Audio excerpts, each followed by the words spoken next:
नाशिक महानगरपालिकेच्या आगामी निवडणुकीसाठी राजकीय वातावरण तापू लागले असून प्रचाराची रणधुमाळी जोरात सुरू झाली आहे। प्रभाग क्रमांक 26 मध्ये शिवसेना शिंदे गटाच्या वतीने नाशिक शहरातील सिडको येथील प्रभाग क्रमांक 26 शिवशक्ती चौक येथील संकटमोचन हनुमान मंदिर परिसरात भव्य चौक सभेचे आयोजन करण्यात आले होते। या चौक सभेला नागरिकांचा उत्स्फूर्त प्रतिसाद लाभला। मोठ्या उत्साहात पार पडलेल्या या सभेत शिवसेना आणि धनुष्यबाण हेच या परिसरात कायम राहणार असून शिवसेना धनुष्यबाणाचा विजय होईल असा ठाम विश्वास उपस्थित नागरिकांनी व्यक्त केलाय। या सभेत उमेदवार नयना जाधव, हर्षदा गायकर, भागवत आरोटे, निवृत्ती अण्णा इंगोले यांच्यासह शिवसेना महिला पदाधिकारी आणि कार्यकर्ते मोठ्या संख्येने उपस्थित होते। मंचावर शिवसेना पदाधिकारी सरला चव्हाण, माजी नगरसेवक मधुकर शेख जाधव यांच्यासह अनेक मान्यवरांची उपस्थिती होती। यावेळी उपस्थित मान्यवरांनी आपापल्या मनोगतातून शिंदे गटाची भूमिका, विकास कामांचा आढावा आणि आगामी निवडणुकीसाठीची दिशा स्पष्ट केली आहे। विशेष म्हणजे हेडगेवार मळा परिसरातील साईबाबा मंदिराजवळील चौक सभा संपन्न झाली आहे, जिथे मतदार बांधवांनी मोठ्या प्रमाणात गर्दी करत एकनाथ शिंदे यांच्या नेतृत्वाला जाहीर पाठिंबा दर्शविलाय। एकूणच नाशिक महापालिका निवडणुकीच्या पार्श्वभूमीवर शिंदे गटाची ताकद दाखविणारी ही चौक सभा ठरली असून येत्या काळात प्रचार आणखी तीव्र होण्याची चिन्हे दिसत आहे। शिवसेना पक्षाच्या वतीने आयोजित चौक सभेनिमित्त सगळे उपस्थित आहोत। या प्रसंगी उपस्थित सन्माननीय व्यासपीठावर उपस्थित निवृत्ती अण्णा इंगोले, नयनाताई जाधव, भागवत भाऊ आरोटे, आमच्या चव्हाण मावशी, सागर भाऊ, मधुशेठ, अनिल भाऊ असतील, अश्विन भाऊ असतील, हे सगळे सन्माननीय व्यासपीठ आणि तुम्ही सगळे उपस्थित। तुम्ही बघा, आज आपण इथे शिवसेना पक्षाच्या उमेदवारांचं म्हणणं ऐकून घेण्यासाठी किंवा त्यांचं अनुमोदन करण्यासाठी आपण इथे आज सगळे उपस्थित आहोत। सगळ्यात पहिले तर बऱ्याच जणांना खूप मोठी शंका आहे की नक्की आम्हाला किती मतदान करायचं आहे, मतदान प्रक्रिया कशी असणार आहे। आम्ही जेव्हा प्रचार फेरी करत असताना आम्ही जेव्हा त्यांना अवकडं सांगतोय तेव्हा बऱ्याच नागरिकांना समजतंय, परंतु माझ्या माता भगिनींना थोडंसं तिथे शंका आहे। आम्ही तुम्हाला थोड्या वेळात अशा पद्धतीचं एक कार्ड देणार आहोत। त्या कार्डमध्ये शिवसेना पक्षाच्या वतीने कोणते उमेदवार अधिकृत आहे ही सगळी माहिती त्याच्या पाठीमागे आपल्याला कशा पद्धतीने मतदान करायचं आहे याचा समजवण्याचा प्रयत्न आम्ही तुम्हाला केला आहे। 2017ला देखील आपण 4 जणांना मतदान केलं होतं। 2017 लढत होता आणि तुम्हाला एका प्रक्रिया त्यावेळेस होती, परंतु तुम्हाला आता 4 मतदानच द्यायचे आहेत, परंतु 2 मशीनवर 4 मतदान द्यायचे आहेत। एका मशीनवर 2 मतदान द्यायचे आणि दुसऱ्या मशीनवर 2 मतदान द्यायचे आहेत। अ, ब, क, ड या पद्धतीने तुम्हाला मतदान द्यायचे आहे। मतदानाची प्रक्रिया पूर्ण झाल्याच्या नंतर तुम्हाला तिथे बीप वाचणार आहे। जेव्हा पाठीमागच्या सभेत समजत होतो त्यावेळेस बऱ्याच महिलांना प्रश्न होता की एका मशीनवर 2 मतदान कसे करायचे, तर तुम्हाला आम्ही इथे दिलेलं आहे। एका मशीनवर 2 जणांचं बटन असणार आहे आणि लक्षात आला तर फक्त लक्षात ठेवायचं की जिथे धनुष्यबाण दिसणार आहे त्याच्यासमोर बटन दाबायचं आहे आणि आमच्या सगळ्या उमेदवारांना तुम्ही विजयी करायचं आहे। तुम्ही बघा, आपल्याला दाखवू शकतो आणि पुढे गॅरंटी देतो इथं होणार नाही। आणि जसं भाऊनी सांगितलं की भाऊ आमची सत्ता 100% येणार आहे, या महापालिकेवर भगवा फडकणार आहे, मी आपल्याला शब्द देतो की त्याच्यातून नक्कीच आम्ही तिथे जाऊन असा ठराव आपल्याला पाहिजे तो करून घेऊ। काळजी करू नका, फक्त आमच्या सर्व नागरिकांनी आमच्या बरोबर राहावं। काय होतं, एक नगरसेवक एका पक्षाचा, एक नगरसेवक एका पक्षाचा आला काम करता येत नाही, खूप अडचण होते।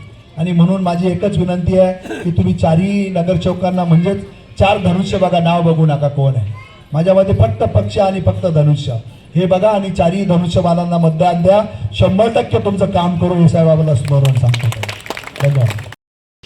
आणि आता प्रभाग 26 मधून मी उमेदवारी करत आहे। आपल्या शिवसेना पक्षातर्फे आम्ही 4 उमेदवार निवृत्ती अण्णा इंगोले, हर्षदाताई गायकर, भागवत भाऊ आरोटे आणि मी नयना निलेश जाधव।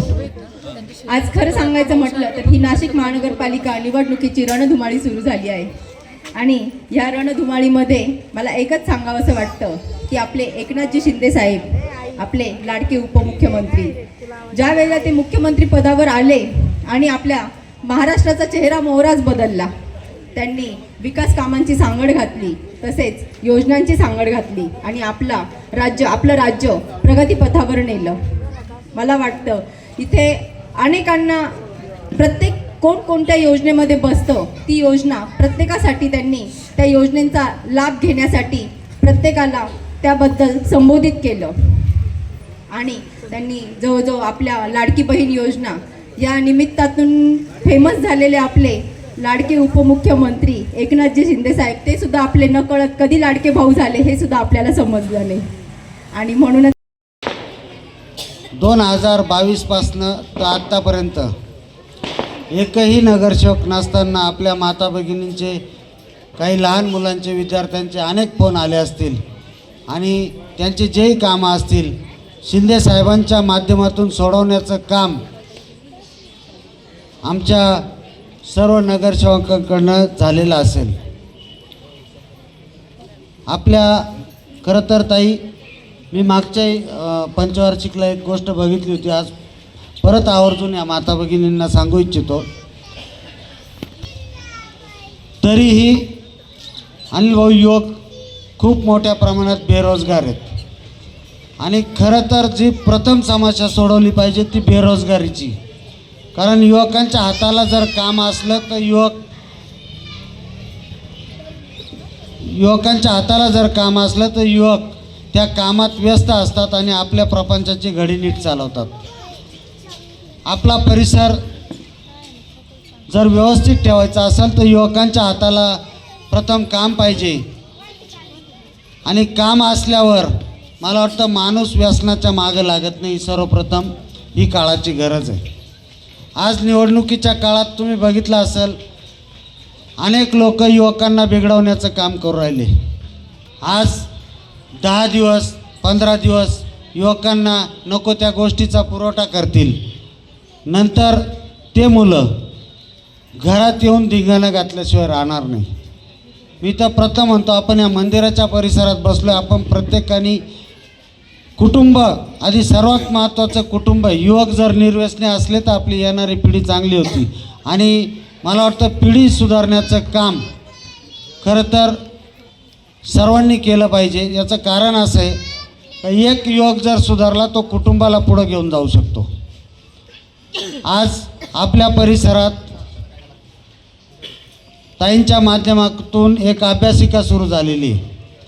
मागच्या पंचवार्षिकला एकही अभ्यासिका नव्हती. मुलांनी स्पर्धा परीक्षेची तयारी केली पाहिजे.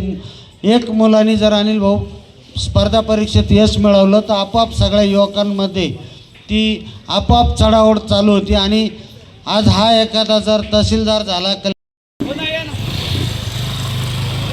संपूर्ण माझ्या माता भगिनी सन्माननीय व्यासपीठावर उपस्थित नैनाताई असतील, आमच्या काकू असतील आणि संपूर्ण सन्माननीय व्यासपीठ, आज आपण इथे शिवसेना पक्षाच्या उमेदवारांचं म्हणणं ऐकून घेण्यासाठी उपस्थित आहात आणि अतिशय कमी वेळात तुम्ही इतक्या चांगल्या संख्येने उपस्थित झालात.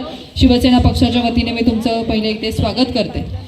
तुम्ही बघा की 15 तारखेला आता आपल्याला महानगरपालिकेचं इलेक्शन येऊ घातलं आहे आणि 15 तारखेला मतदान प्रक्रिया आहे आणि हे सगळं करत असताना बऱ्याच जणींना अजून महिलांना असतील, माझे पुरुष लोक असतील, सगळ्यांना अडचणी आहे किंवा शंका आहे की नक्की मतदान किती करायचे आणि कसे करायचे. तर सगळ्यात पहिलं आपण मतदान प्रक्रिया समजून घेऊ. तुमच्या पुढे मी एक कार्ड आता दिलं आहे, त्या सगळ्या कार्डच्या पुढे आपले शिवसेना पक्षाच्या वतीने जे अधिकृत उमेदवार आहे त्या सगळ्यांचे तिथे माहिती दिलेली आहे. आपल्या अ गटातनं निवृत्ती अण्णा इंगोले, ब गटातनं मी हर्षदा गायकर, क गटातनं नैनाताई जाधव आणि ड गटातनं भागवत भाऊ आरोटे असे 4 उमेदवार आपल्या शिवसेना पक्षाच्या वतीने असणार आहे आणि तुम्हा सगळ्यांना 4 मतदान करायचे आहे. 2017ला देखील आपण सगळ्यांनी 4 मतदानाची प्रक्रिया पूर्ण केली होती, परंतु त्यावेळेस प्रत्येकाला मतदान करण्यासाठी एक मशीन होतं, म्हणजे टोटल 4 मशीन तुमच्या समोर होते आणि तुम्हाला ते मशीन 4 वेळा प्रेस करायचं होतं, म्हणजे तुमचं 4 वेळा मतदान झाल्यानंतर तुमची प्रक्रिया पूर्ण होणार होती. परंतु यावेळेस 2 मशीन असणार आहे आणि तुम्हाला त्या 2 मशीनवर 4 भगिनी ताईंनी सांगितलं त्यांच्या ज्या कार्यकाळात आता आमचे भागवतभाऊ असतील, हर्षदाताई असतील, मधुकर शेठ जाधव असतील, हे तीनही माजी नगर चौकांच्या कार्यकाळात आपल्याकडं रस्त्यांचे कामं झाले आणि काही कामं राहिले असतील. त्या दिवशी ताई आपण जेव्हा पत्रक वाटत होतो त्याही दिवशी सर्वांना एक आनंदाचं वातावरण होतं, कारण तुमचे रस्त्यांचे कामं आज पण चालू आहे. हे पाईपलाईन मी बघितलं ना, त्या मावशींनी पण सांगितलं का ताई आमच्या ओट्याला खेटून खोदा आणि आमची पाईपलाईन जवळ आली पाहिजे. हे सर्व कामं सन्माननीय एकनाथ शिंदे साहेबांच्या माध्यमातून चालू आहे. खरं तर मुख्यमंत्री कसा असावा याचं आदर्श उदाहरण म्हणजे सन्माननीय एकनाथ शिंदे साहेब आहे. महाराष्ट्र राज्याच्या स्थापनेपासून आत्तापर्यंत अनेक माजी मुख्यमंत्री झालेले आहेत, परंतु हक्काचे काहीतरी पैसे आपल्या शिंदे साहेब आहे. साहेबांनी हा विचार करण्यामागची दूरदृष्टी बघा. उपस्थित सन्माननीय व्यासपीठ आणि माझ्या समोर जमलेल्या बंधू आणि भगिनींनो, खरं तर हा भाग खूप चांगला डेव्हलप व्हायला पाहिजे होता. आम्ही 225 कामांचं आपल्यापर्यंत पत्र पाठवलं आणि काय काय कामं केली ही दिली. त्यामध्ये 3 पाण्याच्या टाक्या असतील, आपला ITI पूल समांतर पूल असेल. आपल्याला सर्वात मोठी पाण्याची समस्या होती. आम्ही माऊली लॉन्सपासून तर आपल्या शिवशक्तीच्या नाल्यापर्यंत मोठी पाईपलाईन टाकली जेव्हा 17ला निवडून आल्यानंतर, आणि तुम्ही बघितलं असेल ते पाण्याचा प्रश्न सोडवण्याचा प्रयत्न केला.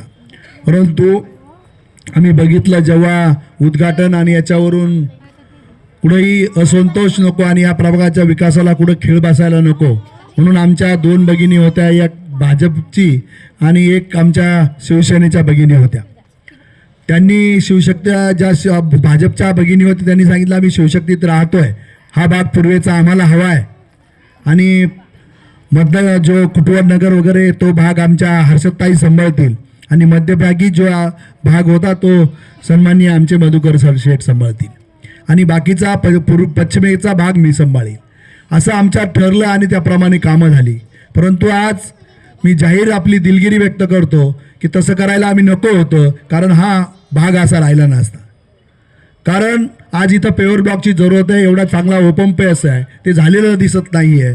इथं पाण्याच्या पाईपलाईन मी माहिती घेतली तर त्या पाटलांनी पाईपलाईन टाकल्या, त्याच्यानंतर पाईपलाईन झालेल्या नाही आहे आणि खरंच आपलं काम आताही आमच्या पाईपलाईन मंजूर आहे आणि नक्कीच येणाऱ्या काळात मी आपली जाहीर दिलगिरी व्यक्त करून आपल्याला सांगतो की नक्कीच येणाऱ्या काळात इथं आपल्याला जे ड्रेनेज लाईनचा प्रॉब्लेम असेल, पाण्याच्या पाईपलाईन असतील तरी आपण यांना टाकून देऊया. कोणाच्या भरोश्यावर सोडण्यापेक्षा माझ्या मते आपणच बघितलं पाहिजे. आणि खरंच इथं बघितल्यानंतर म्हणजे सुंदर असा ओपन पेस आहे जी आपण गार्डन डेव्हलप केली, तसं मोठं चांगलं गार्डन जॉगिंग. एकनाथजी शिंदे साहेब यांच्याकडे ते नगर विकास खातं आहे आणि आम्हाला माहिती आहे, आम्ही जेव्हा गेलो तेव्हा त्यांनी निधी दिला आहे आणि आत्ताही आपण बघता जी कामं आमची चालू आहे, काँक्रीटचे रोडची कामं चालू आहे, पाईपलाईनची, ती सर्व कामांचा निधी सन्माननीय एकनाथजी आज न कालदीन जायाशी त्यांनाबद्दल दिलगिरी व्यक्त करतस. आपला प्रभाग हा नाशिक महानगरपालिकामा सर्वात मोठा प्रभाग म्हणीसन त्यांनी नोंद आहे. आपली लोकसंख्या मागल्या वर्षाला 40-50 हजार होती, आज ती 1 लाखना जवळपास होई जायले. खूप ताण आहे मावशी, म्हणजे वाटच आपले सोपं की काम व्हायला पाहिजे. 2022-17 निवडी होणार या 2022 लेस ना 5 वर्ष संपी गयात. 2022 नंतर प्रशासक राजवट रास महानगरपालिका त्याला पैसा देत नाही, त्यामुळे ज्या काही कामे लेट झाले असतील त्यांनाबद्दल आम्ही आमच्या पक्षाच्या वतीने दिलगिरी व्यक्त करतस. आमची खूप मोठी मागणी नाही आहे, जागा खूप मोठी आहे, तर बाबा तुमच्या याच्यातून महापालिकेला एक ठराव करून एवढी जेवढी जागा आहे, बरोबर आहे, ॲटलिस्ट एवढा तरी ओपन स्पेस आम्हाला कायमस्वरूपी एक ओपन स्पेस मिळावा, बस एवढीच आमची अपेक्षा आहे. याच्या पलीकडे काही अपेक्षा नाही. बाकी सगळ्या गोष्टी आम्ही ताईंना सांगितलेलं आहे. बाकी आमची दुसरी कोणतीच मोठी मागणी नाही आहे. मंदिर आहे, फक्त एवढा ओपन स्पेस हा कायमस्वरूपी महापालिकेने आम्हाला मंजूर करून द्यावा. हा ओपन स्पेस जो आहे तो मंजूर करा, बस एवढीच आमची अपेक्षा. याच्या पलीकडे मोठी अपेक्षा नाही. 2-3 दिवसात ते मटेरियल पडेल आणि तुमचं कामकाज सुरू होईल. ह्या सगळ्या विकास प्रक्रिया चालू असणारच आहे. विकास हा निरंतर चालणारी प्रक्रिया होतो. 2022 पासून तर यांनी आम्हाला माजी नगरसेवक असताना देखील त्यांच्या नगर विकास विभागात रिपोर्ट नाशिक लोकशाही न्यूज नाशिक.